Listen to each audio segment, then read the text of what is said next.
வணக்கம் மக்களே, சற்றுமுன் கிடைத்த தகவல் ஒன்றை பார்க்க போகிறோம். ஓபிஎஸ்க்கு கிடைக்க போகும் மிகப்பெரிய வெற்றி திடீர் தகவல். இந்த ஒரு தகவலை பற்றி தான் நாம் பார்க்க போகிறோம்.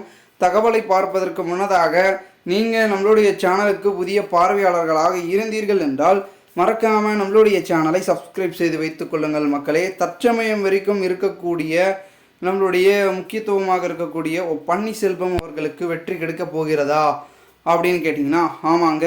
ராமநாதபுரம் தொகுதியில் பெரும் விதத்தில் வந்து பார்த்திங்கன்னா 22வது இடத்துல வந்து பார்த்திங்கன்னா பன்னீர்செல்வம் அவர்களுடைய பலாப்பழம் சின்னமும் அவர் வந்து இடம் பெற்றிருந்தது. அதில் கூட நிறைய பேர் கூட ஃபோன் எடுத்துகிட்டு போய் ஓட்டுப்பதிவில் வந்து வீடியோ கூட எடுத்து போட்டிருந்தாங்க. நீங்கள் பார்த்துருப்பீங்கன்னு நினைக்கிறேன்.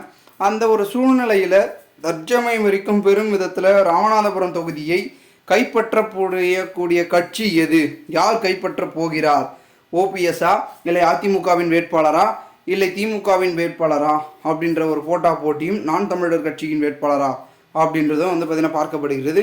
இதில் யாருக்கும் மும்முனை போட்டி இருந்து கொண்டிருந்தாலும் கூட தற்சமயம் வரைக்கும் பெரும் விதத்தில் வந்து ராமநாதபுரம் தொகுதியை வந்து எப்படியாவது கைப்பற்றணும் அப்படின்ற ஒரு நோக்கத்தில் பன்னீர்செல்வம் அவர்கள் செயல்பட்டு கொண்டிருக்கிறார் என்றும் கூறப்படுகிறது. ஏனென்றால் கிட்டத்தட்ட 1 அல்ல 2 அல்ல 5 பன்னீர்செல்வம் இருந்தாலும் கூட பின்வாங்கல் இல்லாமல் முன்னோக்கி சென்று கொண்டிருந்தார் என்றும் கூறப்படுகிறது. ஓகேங்களா, அவர் இதுக்கு முன்னாடி இடைத்தேர்தலை வந்து வாபஸ் பெற்றார்னா அதுக்கு ஒரு காரணம் இருக்குங்க. ஓகேங்களா, அவர் பின்வாங்கலை. அதாவது தற்சமயம் வரைக்கும் பெரும் விதத்தில் இருந்த நம்மளுடைய முக்கிய அங்கமாக இருக்கக்கூடிய பாரதிய ஜனதா வந்து கூட்டணியில் இருந்தாங்க. அப்போ சொன்னாங்க, வானாங்க எதுக்கு இங்கே 2 பேர் போட்டிட்டு அதை வந்து ஓட்டுகள் சிதைவடைந்து சிக்கலாக வானா, ஒருவரே போட்டிட்டும் நம்ம வாக்குகள் வந்தால் நமக்கு வெற்றி கிடைக்கும் அப்படின்றதுல அவங்க வந்து உறுதியாக இருந்தாங்க. அதனால் என்ன ஆச்சு, சரி ஓகே அவங்க சொல்கிறாங்க நம்ம வாபஸ் பெற்று விடுவோம் அப்படின்னு வந்து நம்மளுடைய பன்னீர்செல்வம் இருக்கார்.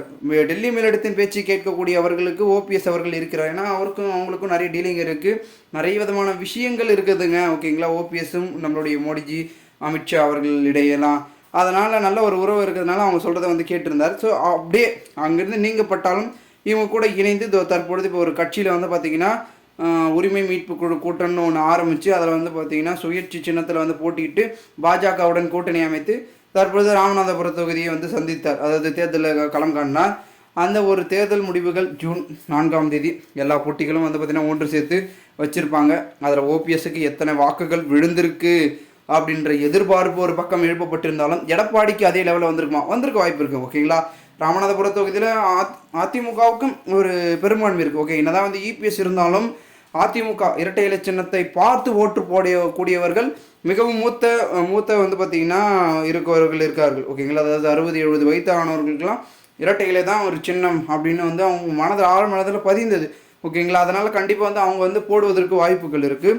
ஆனால் பெரும்பாரியாக வருமா அப்படின்னு கேட்டிங்கன்னா அது ஓபிஎஸ் அவர்கள் அந்த ஒரு வாக்குகளை தன்வசம் இழுத்த பல விதமான வாக்குறுதிகளையும் அறிவிப்புகளையும் தொடர்ந்து அங்கே வந்து பார்த்திங்கன்னா பரப்புரையில் வந்து சொன்னதுனால அந்த வாக்குகள் அப்படியே பிரிந்து மற்ற கட்சிகளுக்கு வந்து செல்லக்கூடிய ஒரு சூழல் ஏற்பட்டதுனால என்ன நடக்க போகுன்ற ஒரு எதிர்பார்ப்பு தொடர்ந்து ஏற்பட்டிருக்கிறது. பொறுத்திருந்து பார்க்கலாம் என்ன நடக்கிறது, என்ன மாதிரியான மாற்றங்கள் என்பதனை நம்ம வந்து பொறுத்திருந்து பார்த்தால் தான் அனைத்து தெரியப்படும். ஏனென்றால் இப்பொழுதைய வரைக்கும் அதிமுக என்றாலே ஒரு பெரும்பான்மையில் இருக்க கட்சி. ஓகேங்களா, இபிஎஸ் தலைமையில் வந்து தொடர்ந்து செயல்பட்டு கொண்டிருந்தாலும் பெரும்பான்மையை கடைபிடித்து கொண்டிருக்கிறது.